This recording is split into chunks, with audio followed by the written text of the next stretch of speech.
তো আমি অনেক সময় ভিডিও বানাই যে বিদেশ আসার পক্ষে। আমি বিদেশে আছি 3 বছর। অনেকেই মানে বিদেশ থাকা অবস্থায় অনেকেই দেশে যারা বিদেশ আসতে চায় তাদের নিষেধ করে। আর আমি কিন্তু বিদেশে আসতে বলি কি জন্য?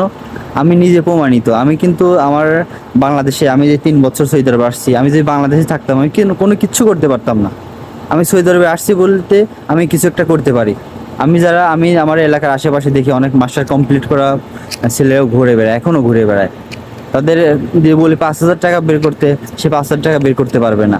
আর আমি আমি যদি তার অনেক ছোট, আর পড়াশোনা আমি কিন্তু অত করি নাই। তো আমি কিন্তু আমার যদি বলে যে 5 লাখ টাকা বের করালে আমি কিন্তু 5 লাখ টাকা বের করতে পারবো। আর মাস্টার কমপ্লিট করে একটা ছেলে তার 5,000 টাকা বের করতে পারলেও বা পারতো না, কারণ সে তো বেকার। মাস্টার কমপ্লিট করলেই তো আর টাকা আইব না। মাস্টার কমপ্লিট করে চাকরি না পেলে তো কোনো দাম নাই। এই জন্য বলি বিদেশ চলে আসতে। বিদেশ আসলে পরে একটা ভালো